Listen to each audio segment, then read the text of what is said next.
The conventional Cube has a 4-cylinder petrol engine, but the EV has an electric motor powered by lithium-ion batteries located under the floor. The main feature on the dash is the battery power level indicator.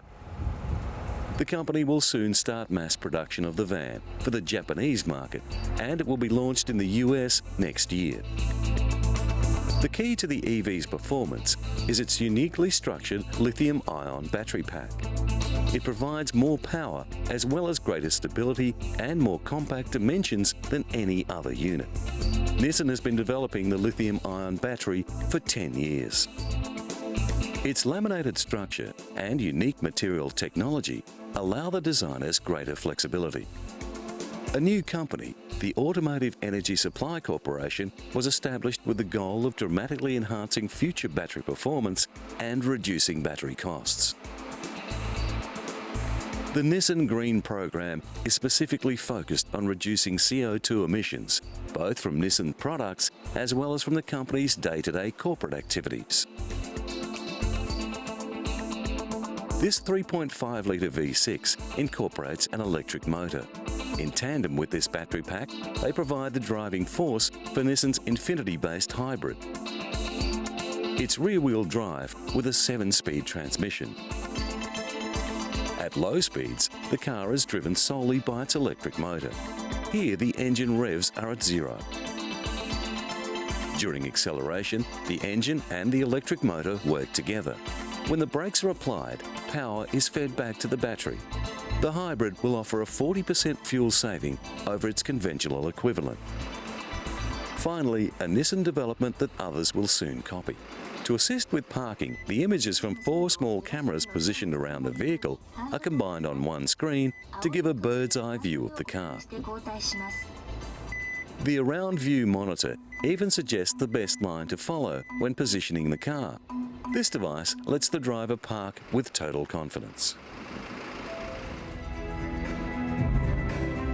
American car makers are desperately scrambling to catch up with their Japanese competitors.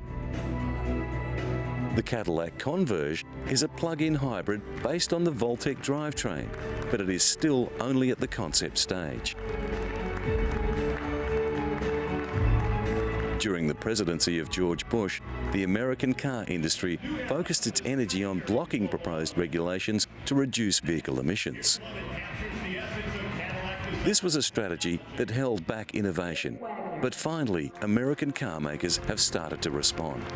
However, industry leaders like Rick Wagoner have had to call for government assistance, as the big US car companies are desperately trying just to stay in business. Best placed is Ford, that has not called for assistance. The company has just announced that it is working on 4 long-range electric vehicles. A battery-powered commercial van will hit the American market in 2010. The recent Detroit Auto Show did not attract the crowds of previous shows, and the prevailing mood was one of gloom. Ford launched its latest Taurus in an attempt to keep the faith with large car buyers, but general opinion is it's too gimmicky. Chrysler's 200C concept was not enough to stop analysts predicting that Chrysler will soon be acquired by another automaker or sold in pieces by its majority owner, a New York private equity firm. The Jeep Patriot's flexible range extended engine gives it a 65-kilometre all-electric range and a 650-kilometre total range, but nobody knows when or if it will become available. Another country and a very different vehicle launch.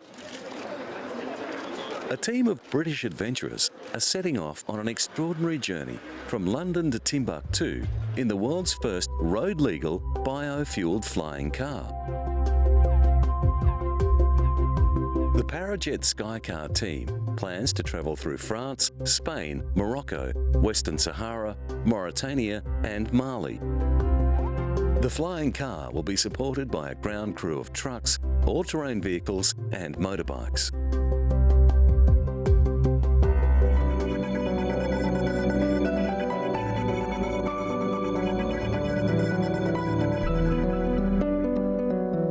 Britain has a large renewable resource in wind, and the British government is ramping up plans to harness more of it to generate electricity.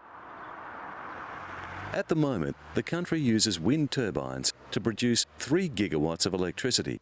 That's enough to power 2 million homes. The plan is to increase that amount by a factor of 10 within the next 10 years. Currently, most of the country's power comes from coal-fired power stations and nuclear plants. But new wind farms are being constructed in Britain's windiest areas. The aim is to reduce the nation's carbon emissions, which means finding a replacement for the coal-burning generators, and that's where the new generation of renewable technologies comes in. But there's another reason behind Britain's rush towards wind power. Because no new coal-fired stations are being built, the existing units are starting to age, and many will have to close down soon. Experts are predicting a dramatic shortfall in electricity in the UK in as little as 3 years. Other renewable options such as wave power generation are being examined, but so far, coastal stretches of ocean are more appropriate for offshore wind turbines. Another option is for individual houses to generate their own power with domestic solar panels, solar water heaters, or small wind turbines. Households have been encouraged to become carbon neutral, but now they have the opportunity to become carbon negative by actually feeding surplus power back into the grid. The British government plans to build 4,000 new wind turbines to meet a European Union directive requiring a level of 15% renewable energy by 2012. These large units can have a blade length of 40 metres and are supported by a tower 90 metres in height. Domestic solar panels can be expensive to set up, but users who have them say their power bills are almost zero. Even in a cloudy country like the UK, where sunshine is intermittent, power from the sun is a viable option. Another approach to meeting the world's energy needs in an environmentally friendly way is to use less power.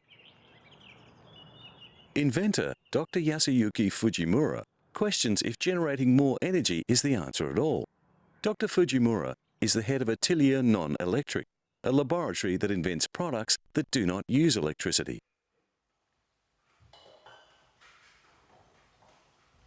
It occurred to him that if all developing nations began consuming energy as voraciously as developed nations like Japan, they too would suffer the same health and environmental problems. He has patented over 1,000 products and is dedicated to transforming electric devices to non-electric devices that can be mass-produced yet remain environmentally friendly. At the lab, Dr. Fujimura works alongside his son. Their inventions include a non-electric dehumidifier and a non-electric refrigerator. The dehumidifier uses a paper filter to absorb water and changes colour from blue to pink when it reaches full capacity. There are a variety of prototypes of solar cookers, and even a solar-powered water purifier. Most of the technology here makes use of the sun. The non-electric air conditioner circulates stored water and is equipped with a simple heat exchanger. It relies on natural convection. Atsushi Yoshioka, owner of Cafe Slow in Tokyo and a promoter of organic food and fair trade, is an avid user of the non-electric dehumidifier. He says that the machine is almost like a living creature that lets him know when it is fully saturated and needs to be taken into the sun to dry out. The unit never wears out, it uses no power, and it produces no carbon. The non-electric refrigerators, solar cookers, and water sanitizers have already been introduced to developing countries.